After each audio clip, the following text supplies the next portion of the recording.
Okay, first thing on the agenda is the appointment of vice chair from representatives from the voluntary sector, please. Do we have any nominations? Is Rachel here? If Rachel's not here, I'm sorry, I wouldn't know. Well, no, she's not. No. Would we recommend, therefore, that this get deferred to the next meeting? Yeah, Chair? absolutely. Yes. Thank you very much. Okay, thank you very much. Apologies for absence, please. I have received apologies from Councillor Crowley. Okay, thank you very much. Minutes from the 29th of April, please. I hope everyone's had a chance to look at them. I move we approve the minutes. Do I have a seconder for that, please? Thank you, Jane. Right, okay, excellent. Okay, declarations of interest? No? Okay, yes, service development in response. Sorry. Yes, I do have a declaration of interest because on the agenda tonight is the discussion around mental health, and I am a mental health professional working in private practice, so I have a declaration of interest. Okay, thank you. Does Christine have to fill in a form, Catherine? I'll liaise with Councillor Cave following the meeting. There's obviously no issue with you staying and hearing the presentation regardless, but thank you. Okay, thank you very much. And so I'm going to hand over to, is it Linda that's going to do this, please? Thank you. She knows all about sharing screens and all the rest of it. Let's hope it works second time round. So. Don't think so. Okay, I'm going to hand over to Linda. Okay. So can everybody else make sure that they're muted, please? And if we don't need to be on screen, I suggest that we're not then. So I'm going to take myself.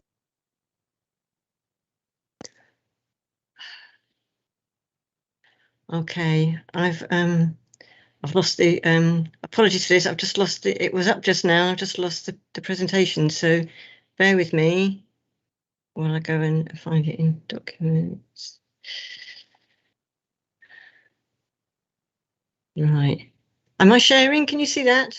I can't see it at the moment. If you go back to the Teams window in the meeting, and then if you look at the in the top right, there's a leave button and then a button next to it that says share contents. Yeah. And then if you say screen and then you find the PowerPoint window, it should come up following that. Okay, that's right. I've got it. Screen it. Right. There we go. Does that come? Can you see that now? I can. Yes, that's lovely. Can we make it full screen? Is it possible? Yeah. Bear with me. Excellent, thank you. Okay, so thank you everyone for coming to this. I'm Linda Newton from Cardiff and Vale Action for Mental Health, and we support women's voluntary sector groups with an interest in mental health across Cardiff and the Vale of Glamorgan. And some of my mental health forum colleagues come with me, Tammy from the Cube and Sian Bidder from the Alzheimer's Society.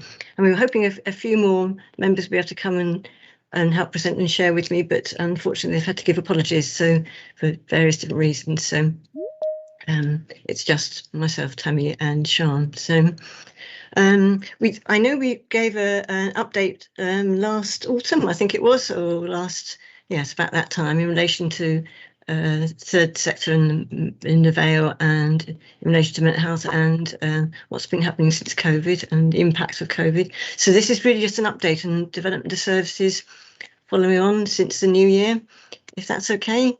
So I thought I'd just start with a bit of an introduction about what the forum is, and apologies for those who've heard it before. So the Mental Health Forum is the network for all the voluntary sector groups with an interest in mental health in Cardiff and the Vale, and there's a Vale members group that is part of that with 30+ members, and we link also into different interest groups around carers, older people, counselling, housing, BME, a wide broad church of people. And we look at and debate initiatives and action around mental health and better partnership working, those sorts of areas. So we've been looking from the new year onwards really about how we can, our services in relation to social services and wellbeing, and the Together Mental Health Action Plan, which is from Welsh Government, and how the role of the third sector fits in with that. And we sort of feel our services do fit with all those parts of the Act. So in terms of the social services and wellbeing, increased levels of early intervention, prevention services, wellbeing, that's what we all try and do. Better access to information, advice and community resources, voice and collaboration, what matters to you matters to us, involving people and working in partnership to ensure services meet the needs of those that use them. And in terms of the Together for Mental Health delivery plan, action plan, they have for this next year coming up priorities around reducing health inequalities, strengthening co-production and supporting carers, strengthening and protecting factors like prevention and wellbeing, supporting people in crisis and supporting access to community services. So there's all things we feel that we aspire and try to do. And for us, the key element is partnership working resources, working together across third sector statutory within the community and with people with lived experience. So bit of a summary there. And between ourselves in as a network, we feel that services need to be co-produced, person-centred, they should connect, be holistic, community-focused, and as I said, key is wider partnership working. And two, in terms of principles, these should reflect the Cardiff Vale Charter for Mental Health. I don't know if you've seen that. It was produced a few years ago now, but it was signed up to by the Health Board, the third sector, and the local authorities as well as people with lived experience, the Service User Forum at the time. So that's which is all about recovery, ethos working, and co-production. And some of the coming on now, some of the future common challenges and opportunities for us to act, and we've been looking at developing our action plan for the year, and these are some of the areas and issues that have come up in relation to those challenges. So putting at the top, inequalities. I think we all feel that that's a huge thing that's been really put into high focus during COVID. I think I mentioned this last time about the Centre for Mental Health had flagged in their research about the real strong link between mental health deprivation and inequalities. And I think during COVID, we've all seen how that has played out and the impact of inequalities on things when the pandemic has come about. So our priority is to adopt a more proactive stance in reducing inequalities, and in relation to that, we're quite keen to work with yourselves in partnership, with yourselves in the local authority. I know one of our members, Ron Walton from the Vale 50+ Forum, is on the Equalities Committee. We're quite keen to be able to link in and see what we can do in partnership. So that's just something we'd like to explore further with you, if that is possible. In terms of inclusion, individuals and communities, a key part of any services to take services to the individual rather than keeping them remote and more difficult to access, except in a crisis. This is something that, again, the Vale 50+ Forum have mentioned. So, and that reflects the inequalities sort of element really, and our need to keep focusing on keeping services close to the people that use them and presented or accessed in a way that they can relate to. Improving digital inclusion and information access. Well, of course, we've all been, this is the same for all of us, I think. It's all been a big learning curve during COVID. It's a key issue, especially for those in more deprived areas and minority ethnic groups who are maybe less likely to access services they need, more likely to have difficulty with online and telephone contact. That's come from the Vale 50+ Forum again. And I know we can say in positives, and the members have taken to producing services online, and a huge number of people have come on services online, and it's been very productive, and services have increased because of that, and the scope and range of services increase. But we do know that 10% of people don't access online services or don't wish to, and supporting people to come online or to access services in the way they wish, I mean, that is really key, I think, in a time when services are more and more going to become online. So that's just something not to lose sight of. And we've got some examples coming later that will show how we've sort of risen to that challenge and what people are doing. But something else that's come up through COVID is the number of waiting lists They've grown exponentially, and the issues of people not asking for support. Maybe they're at home and don't feel they can go out to ask for support, or don't know how to. Or, so there's a huge number of people that might not access things that we might not all be aware of. And also people in crisis. The number of people in crisis has risen, and is still rising, still there. Well, it's definitely still there. And although lots of resources in relation to COVID, for example, from mental health in terms of the third sector have dried up a bit now, the mental health needs in relation to COVID are still ongoing. So that's something that we're aware of. And this is just a quote from the GVS Preventing Service. Some people don't know where or how to look for advice, live or below minimal income, and even don't leave the house and wouldn't pick up the phone. So it's how to help people that are sort of really stuck on their money, not sure what to do, how to get help. And the Mental Health Forum, people have said, where can people go in a crisis? Because services going online, you have to ring the A&E for an appointment now. If you're in crisis, where do you go? I know that's being looked at generically and with other within health and the crisis care cohort. Right. So more challenges and more opportunities. Holistic help on a range of services, working together, connecting in partnership. This is a big part of the job, and ensuring an interconnecting web of information and communication. It's another quote from the Vale members in the forum review. So the real value and importance of linking together in that sort of weave of services and interconnected support that we all do, and within the community. Co-production, that's high in the social service and wellbeing agenda, isn't it? And doing that through individual, operational, and on the strategic level. So we know people are at the heart of decision making, planning, and evaluation, and looking at new ways of doing that and being able to sort of make that live and real. That's key and a core part. We do have plans for a co-production event, networking event coming up later this year, and there's a planning group getting together. We welcome members to come along and join that. We're just starting in July, and looking at more dynamic and different ways of engaging people and enabling people to have a voice and working together to make it truly co-productive. So we're looking forward to that and linking in with things like the New Recovery College and different ways of working within co-production. Prevention, that's key to us all, and key to us in the third sector and in the Vale members group, keeping that emphasis and supporting people to avoid crisis, and also obviously support whilst in crisis, and how to log that. So it's seen, because sometimes if you're preventing somebody reaching crisis, it's being able to show that people have avoided that crisis, and it's actually a sort of positive, had a positive impact. Sometimes I think we worry that might be overlooked in terms of proving the impact that it's had. And as I mentioned before, COVID impact, that's still ongoing, but resources are sort of slightly drying up. For example, we'll see later in terms of counselling services. I mean, there's been a huge number of people accessing counselling services, and that's although there's been a huge number of extra resources and new services set up, it's still created waiting lists, and the needs are still coming in.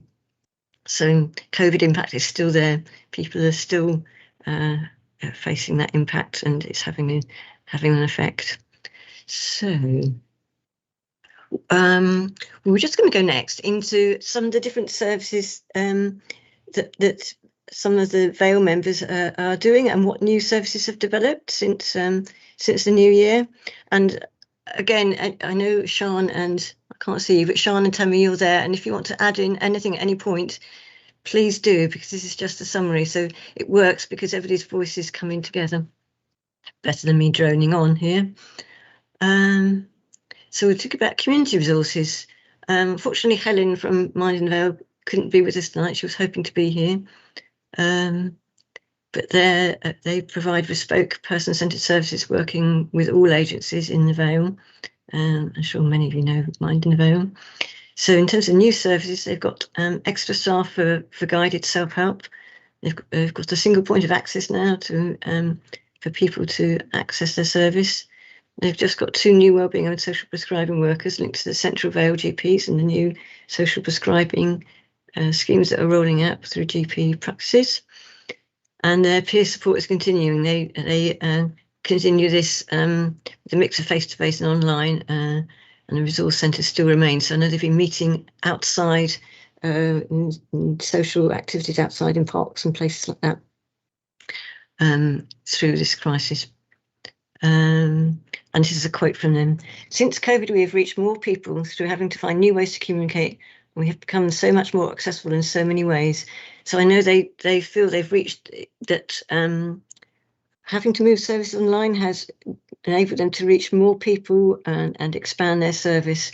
So, and they're going forward, they'll, this is the same for lots of agencies, they'll be doing a mix of online and face-to-face services in the future to meet everybody's needs. I wish they were here to sort of talk more dynamically about it than that. The Cube, I don't know, Tammy, if you want to talk about the Cube because you're here rather than me. So you actually set up during COVID, didn't you? So got things online and going, supporting a huge amount of different groups, families, men, women, children, from early intervention, prevention and support after crisis. And you've got a new one-stop centre in Barry, it's open now, and you offer one-to-one support group, support for men and women, relationship and parenting support, art groups, plus. Do you want to add anything? Yes, so for people who don't know, so we're Cube, Community United by For Everybody, a not-for-profit organisation that is lottery funded. So we, for many people who may or may not know, we were awarded lottery funding the week after lockdown happened. So you can imagine from a chief exec point of view, how many challenges that kind of brought up for us, but also brought us lots of gifts. So we were able, because we weren't set up in a traditional manner, we were able to be responsive for the moment that we received funding. So for people also know as well, we've been fighting long and hard for additional funding to purchase a building. So we bought the gallery down on Broad Street, which we're setting up as a social enterprise. So we're going to have a coffee shop downstairs, as well as developing services, different times of the day within the gallery itself, things like counselling, one-to-one support. But we are needs led. So what that means is whatever the community brings to us is what we will work with the community alongside. So we haven't come in as experts. We are experts in what we do, but we're working with the community to meet their own needs, which is a different way of working. So we're not provided a set of funding to work with a set amount of people. What we're funded via the lottery is to develop services that meets the needs for the community, which if you think about it, put us in a good position at the very beginning when COVID happened, because we could be responsive to what happened. So who we are 28 board members with lived in experiences, both positive and negatively, of services. And I think that enriches some of the development work that we do, because you need that mix of people who've had good outcomes and bad outcomes to be able to drive the service that what you do. We have a board of very strong 22 members, and they drive what we do, but also every time we have a kind of idea of some services that we want to develop, we highlight it by talking to the community first. So we don't set up services and think this is a great idea. We kind of look at it from the other way around and say, we've spotted that this is happening within the community. What do you think? And how are you going to work within that community to help us do what we're going to do? So we always look at within our community to be able to drive, and we ask that restorative question, is that we've identified this need. How are you going to support us to meet that need? Yeah, so if anybody is interested and wants to come and have a look at the gallery, obviously COVID securely and social distancing, we are having some work done to make us more accessible with things like ramps and lifts in the building. So we're going to be having a launch probably in September time. if anybody's interested and wants to come and have a look at them, please let me know. And we look forward to inviting everybody. We are formed in a partnership with lots of different third sector organisations who are going to be accessing the space. So if you know of another organisation that wants to come to use the gallery, so things like Friends and Neighbours van, for instance, are going to be setting up some isolation and loneliness groups during the evening, one evening a week. So there's lots of opportunities for anybody if they want to come and access the space as well. Plus, we're going to have a really good coffee shop, I've been told. So if anybody's got any questions, please feel free to give me an email. Yeah, I think, Linda, I think that's about it. Thank you. Thanks, Tammy. You're welcome. And of course, the Cube is a social firm, but in the same with the issues around co-production and the Social Services Wellbeing Act, talking about working partnership across third sector, social firms, co-ops, with the local authority. I mean, that's what we're trying to do, link together and work across in terms of all partnerships. So thank you, Tammy. You're welcome. Just mention a bit about social prescribing with the GP surgeries. That's a new thing that's coming in, and well, it's probably a new way of describing an old way of linking. But social prescribing and signposting in a sort of supportive signposting is coming into the GP surgeries now with additional funding. And Mind in the Vale have got the contract to work in the Central Vale, providing wellbeing and social prescribing service. So there'll be similar services across all the GP areas now, cluster areas.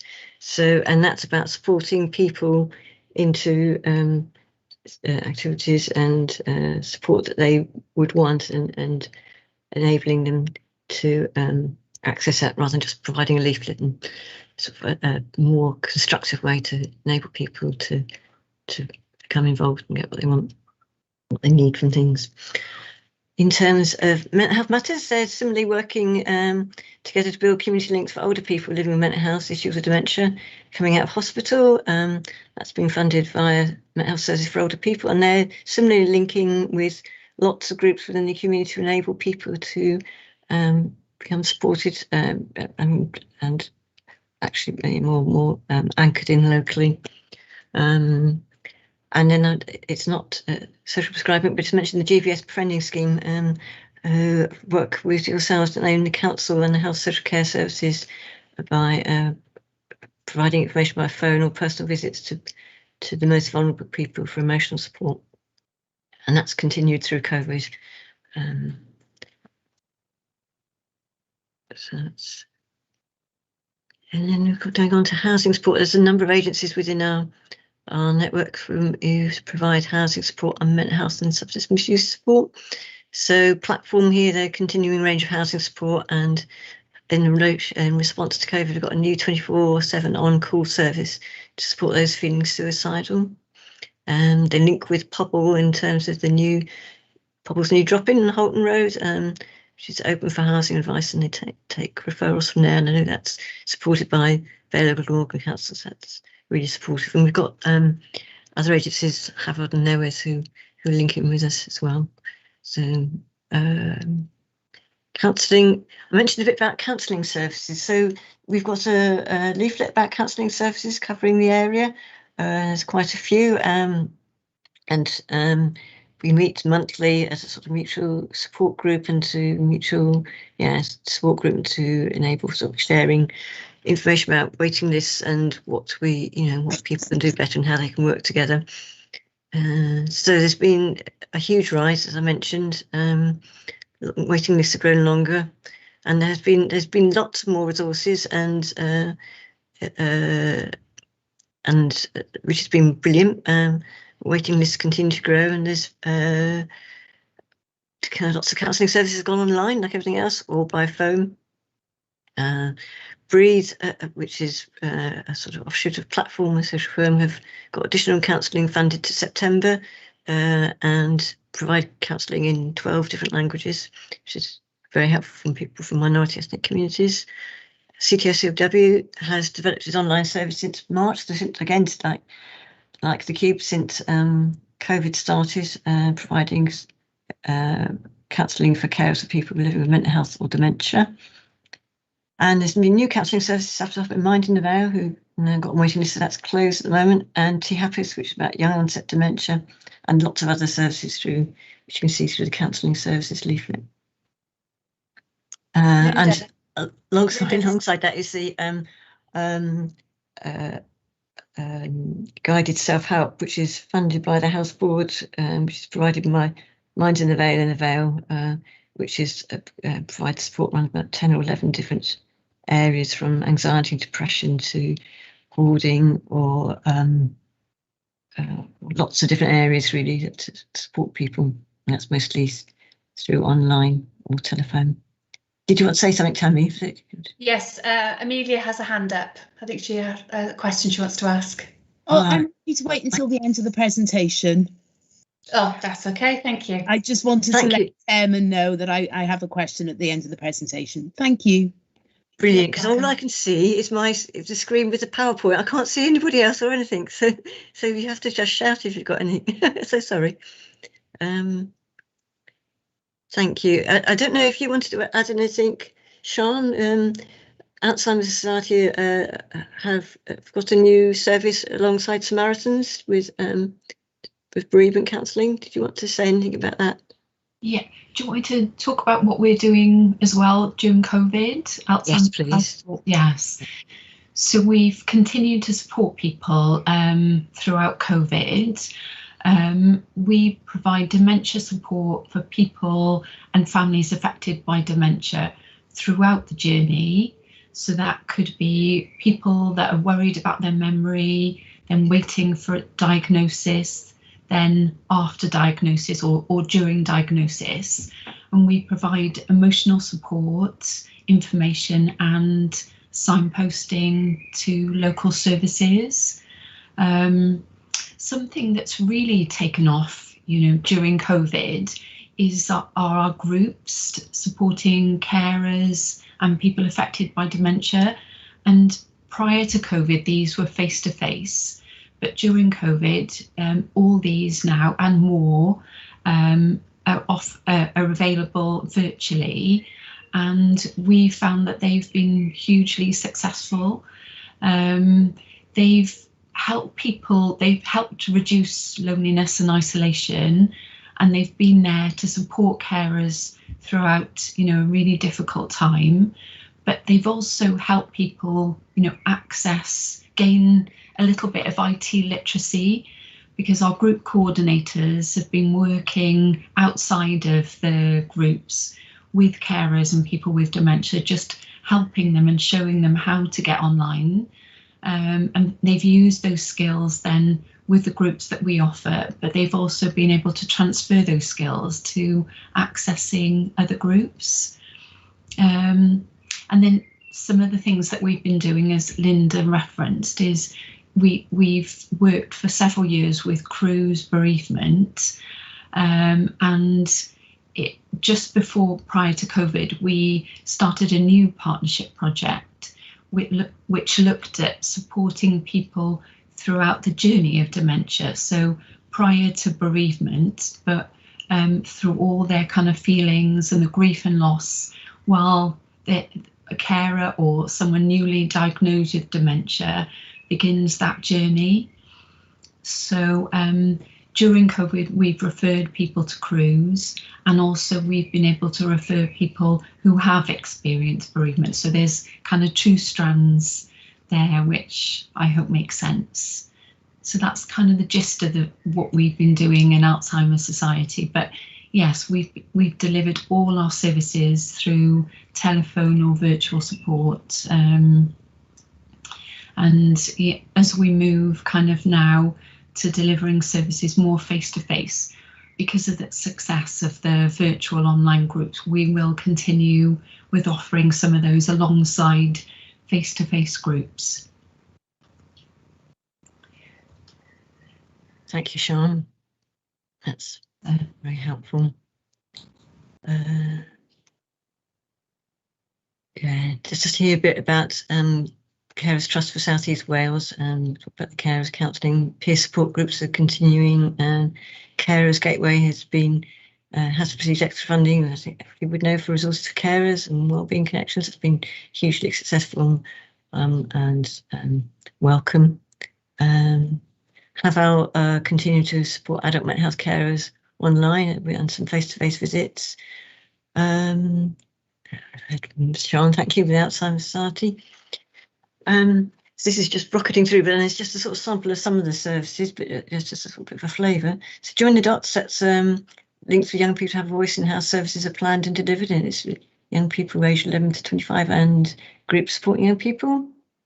They've been meeting for social distance coffees, walks and talks to hear from young people, talk to young people, gather views from young people, enable them to feedback to, for example, the Together Mental Health Planning Group, give presentations, provide their experience. That's been helpful, that people have had that chance to have a voice.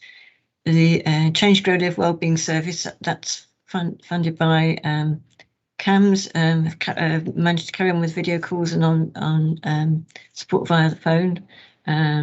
They've delivered groups and courses through schools and classes. Got different things for different age groups. Online group for 10 to 13-year-olds, one-to-one support for 9 to 15-year-olds, and a weekly group course for parents and carers. And that's carrying on, and they feel that that's working well, and people have responded well to working online. Young people. Platform also got wellbeing educational groups for carers of young people. Sorry, and YMCA have got two young carers support groups that they sort of work online, face to face. One for young people up to 16, one sort of 17, 18, 25 upwards. So again, they're providing a mix too, as with everybody else, online and now coming out face to face. And just a bit here about minority, ethnic and diverse communities. Diverse Cymru have provide a recovery-based service across Cardiff and the Vale with Black and minority ethnic project for supporting people one-to-one and through a recovery-focused outcomes approach. And have got a jobs and volunteering scheme. And the new thing that's come since COVID is a new, it's going to cover all Wales, BAME mental health online telephone support project. And I suppose because things are going online, it enables them to people from everywhere to access, not just locally, but sometimes that's a positive thing too. So be able to support people from BAME communities who have mental ill health or experience of mental ill health, to improve mental health wellbeing. Providing online activities, support group workshops, etc., as well as one-to-one support. So that's funded by Welsh Government in light of the pandemic. So that's positive.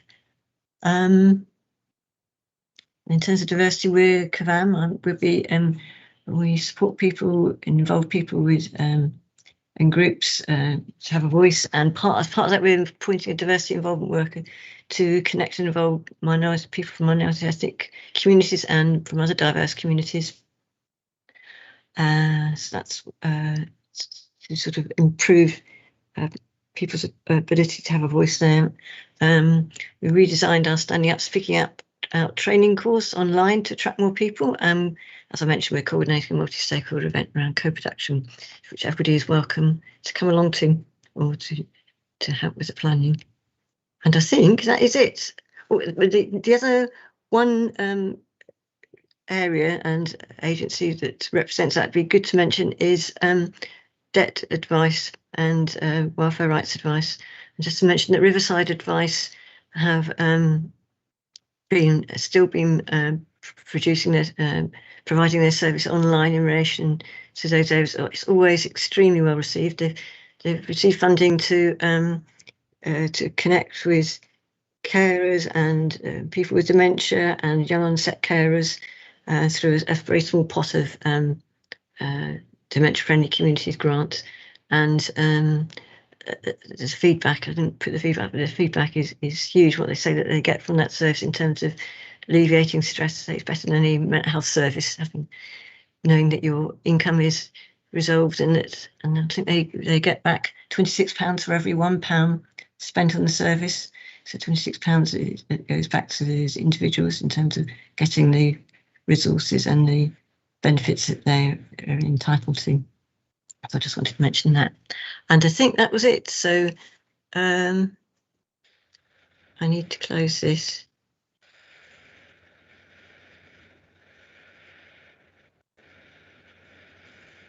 Is it closed? Can you see me?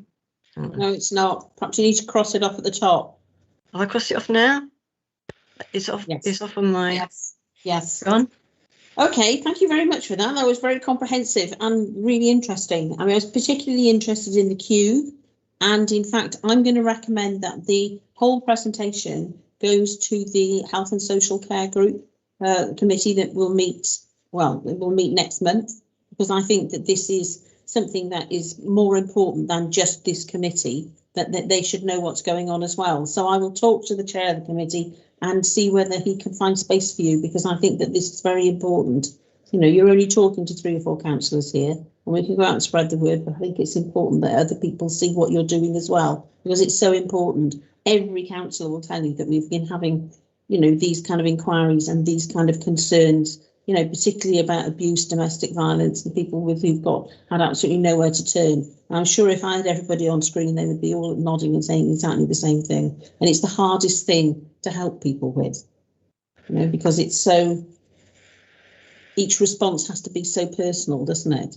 It can't just be, oh, I can recommend you to do this, that and the other, because, you know, we simply don't know those people well enough. And I would like to think that when you open in September at the Cube, that you would be inviting councillors in groups to go down and see it, because I think that, you know, there's nothing like don't just say, oh, it's a general invitation. You know, make sure that you've got people there by name. They'll find it much harder to turn you down if you do that. And I think, oh, I know, but it would be really interesting to go and see what people are doing, you know. And I think that because it's something that, I mean, you know, mental health problems and all of those, domestic violence, all of those things come out of nowhere, and they can hit anybody at any time. Nobody is immune, you know, we all know that. Right, okay, I've said my piece then. Millie, you've got your hand up. Yeah. Thank you. First of all, Tammy, I am very interested in seeing what you do down there. I do want to come and visit. Unfortunately, I work full time as well as doing this. So when you do have a date for the opening, please let me know and I'll make sure to book the day off work to come. Okay? Thank you. Right. I think if I just briefly, I don't want to take too much of your time. One of the things that we wanted to make sure that we had a social enterprise business was to encourage, so we're a whole family approach. Mm-hmm. But we are going to be opening 2 evenings a week. So we're going to be opening on a Monday and a Friday till 9 o'clock. Because I think what is really quite important for you to hear and for you to spread the word is that there are often some people who work, as Millie's just quite rightly said. Sorry, Amelia. Yes, I prefer that. Millie, sorry, Millie. Millie has mentioned that, you know, people work, but I think it's quite important to have that time where you're open in an evening so people can access their services. But, you know, I'm, as a chief exec, if anybody wants me to come to any forums to explain what the Cube is about and our ethos, more than happy to. Please, you know, I think it's really important for all the organisations, not just mine, just to really showcase what we all do, because we're all vital and we're all important and we all need to share the message. But thank you very much for everybody for allowing me to come along to tell you what we do. All right, well, thanks for that, Tammy. My question is for Linda. The main question is for Linda now. You were saying you've seen an increase in demands for services and waiting lists and things like that. Have you seen an increase in mental health, in requests for help with mental health issues? Have you seen an increase in any particular age group? Well, I suppose we haven't sort of logged it in a sort of statistical way or gathered that input, but so it's like people's feedback. Mm-hmm. I know the one area in terms of young people needing support has been in eating disorders. That's had a huge impact with COVID, and I think that's been recognised around the UK. Huge number, a huge increase, 90% plus sort of increase over the course. So I think it's impacted on maybe some groups more than others. So certainly eating disorders. And I suppose it varies. I mean, some people find it completely more stressful than others. I know the resource centres have had a huge number of extra referrals. So I suppose it's across the board, and also older people with. I know there's and the numbers of people waiting, for example, and we've seen, and I'm sure Sian would say the same, but also I know people trying to access the memory clinic that was closed down, and the amount of people within the community whose dementia has sort of severely, increased and has developed during this period when they haven't been able to access services when they need them, or have that sort of stimulation of services in the community. And the impact that's had on carers as well, their mental health, that they've been at complete tipping point. Yeah. I don't think there's been a single person who has not been affected by mental health in one way or another, even if it's just one bad day compared to somebody else who's had 18 months of bad days during this. So I was just curious as if there was any one particular group that might have been reporting higher cases. That's all. Thank you. Tammy, I think you wanted to come in on that, didn't you? Yeah, I was just going to say, so from a CUBE perspective, we're seeing an increase of referrals for parents concerned with their children.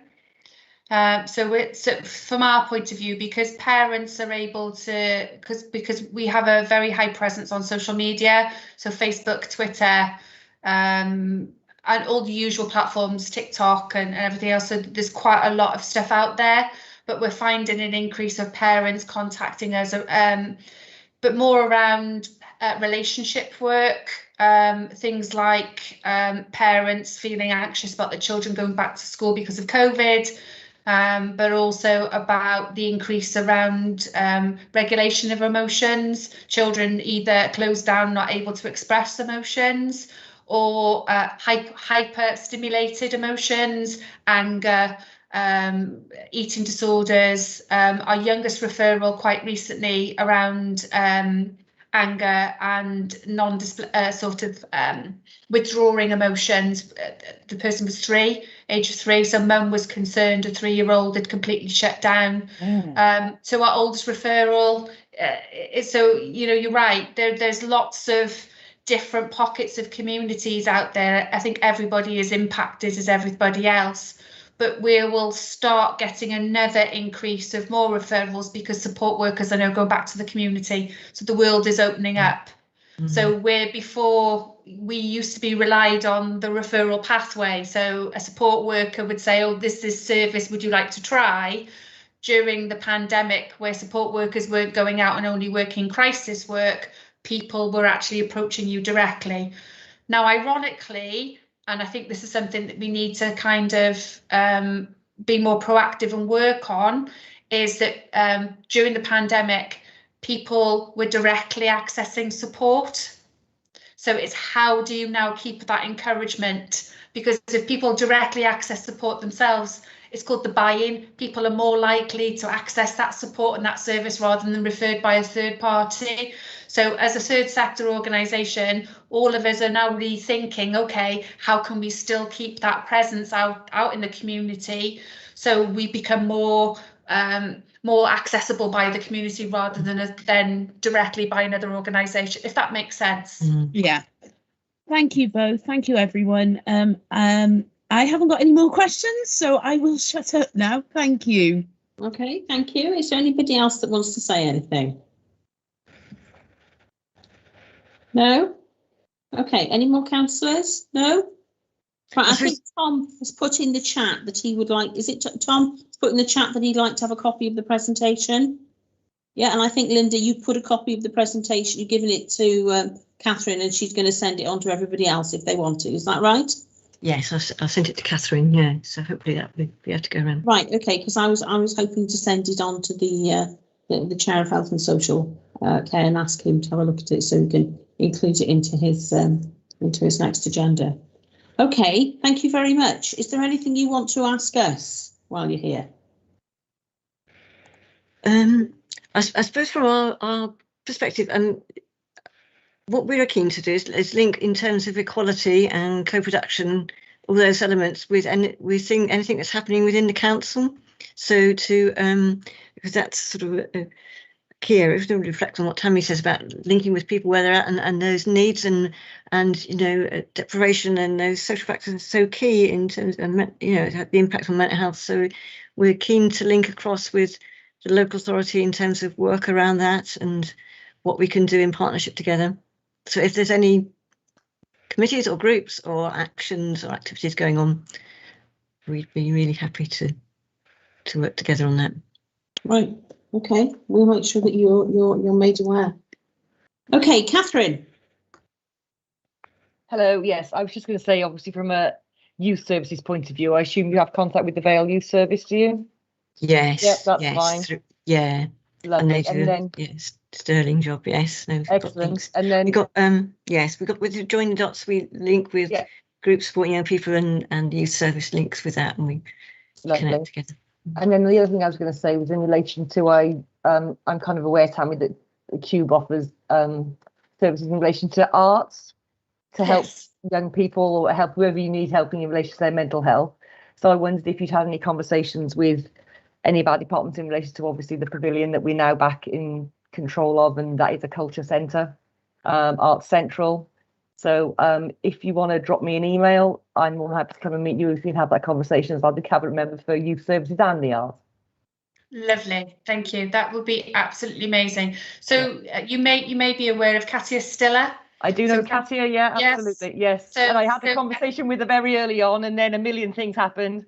Yes. And here we are. So I do apologise. Yes. No. So Katia is working with us. She's also a board member.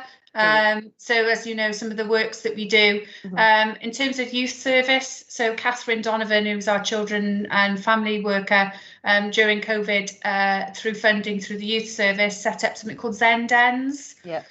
So we did a lot of stuff with young people. But one of the things that we're looking at, and if anybody is interested, and perhaps you, Catherine, you might be interested in this, is we're looking. So if you look on our website and our Facebook page, you'll see lots of video footage of things like called Walk With Me. Yeah. Okay. And if you have a look at that, it's the experiences of young people and adults have had during COVID, and it's in their shoes. Yeah. So Katia's gone with a film, just with a camera, and just talked about people's experience during COVID, during lockdown, and we're looking at how are we going to encourage people who've been shielding, people who have been isolated and lonely, who are still apprehensive about coming back into the community. How are we going to capture those stories but encourage people to do that? And we thought what would be a creative way of doing that is capturing or doing a walk with me, just with one person, and just so we're looking at how can we capture that. Maybe if you want to drop Katia a line, you might be able to link it in with the pavilion. Yes, no, that would be good. Yes, I could possibly even find you some people who are having difficulty coming out of shielding to help you with that as well. Oh, lovely. I mean, as I said, we're a cooperative, so we're all about cooperating and working with as many people as we can, because it enriches all what we do. Absolutely, yes. And I won't say any more now because I'll just start crying. So no, thank you so much for all your efforts. I'm really grateful for what you're doing. Thank you. Oh, you're welcome. But my email address is in the chat box. So if you want to send me an email, and then we'll meet social distancing for coffee. Absolutely, that'd be great. Thank you, Tammy. You're welcome. And just to say, I know other members of the forum are really interested in that creative arts side too. So I used to link with the pavilion before in terms of people with dementia. So that's a really valuable link. Yeah, no problem. I'm here. Just send me an email. It's fine. Or give me a call. It's lovely. Brilliant. Thank you. Thank you. Okay, Jane. Oh, just a quick point, bringing up on your picking up on people's experiences with COVID. Sandwich Major Town Council just brought out a book now, which a lot of local people submitted poems, stories, and experiences all about coping with COVID. And it's just been brought out now, and it's actually started to sell. I put my name down for a copy. And as soon as I get a few copies, I might pop them in for you to have a look at. Might give you some ideas of how you can progress with your project. Amazing, thank you. Okay, is there anyone else with hands up there? No. Okay, well, it remains to thank you very much for that presentation. That was very useful. Yeah, and especially having different perspectives on it. I know, Linda, you must have thought, oh my goodness, they're going to be listening to me talk and everyone will switch off. But actually, the change of voices, no matter how interesting the topic, really, really helps in getting things across, doesn't it? Okay, yes, thank you very wish much. A few more, wish a few more of us could come, but there we are. Okay, is there anything else that is going to be coming up again this evening then, please, Catherine?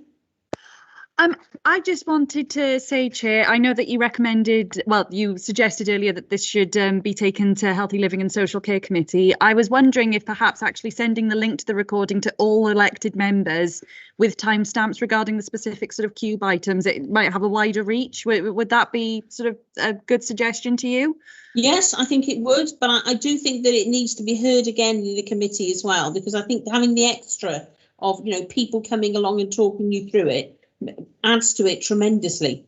You know, it's the difference between reading a book and having somebody explain it to you. So I'm not sure we'll be able to formally refer just because there's no report attached to the presentation necessarily. So, but it's certainly we can note in the minutes and the recommendations that you'd like to approach the chair and discuss taking it to committee with him. Would that be okay with you? No, that would be fine. That would be fine. Lovely. Thank you very much. Okay, thank you very much, everybody. Can you tell us when the next meeting is, please? Oh, now you're asking. Let me just get the calendar up. Okay.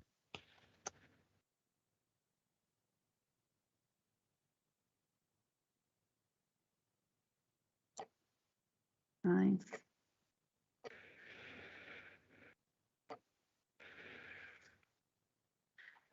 So the next meeting of the voluntary sector is on the 18th of October. Right. Thank you very much, everybody, unless there's something anybody wants to bring up. No? Okay. Thank you very much. Good night. Thanks, everyone. Good night. Bye all. Have a lovely evening.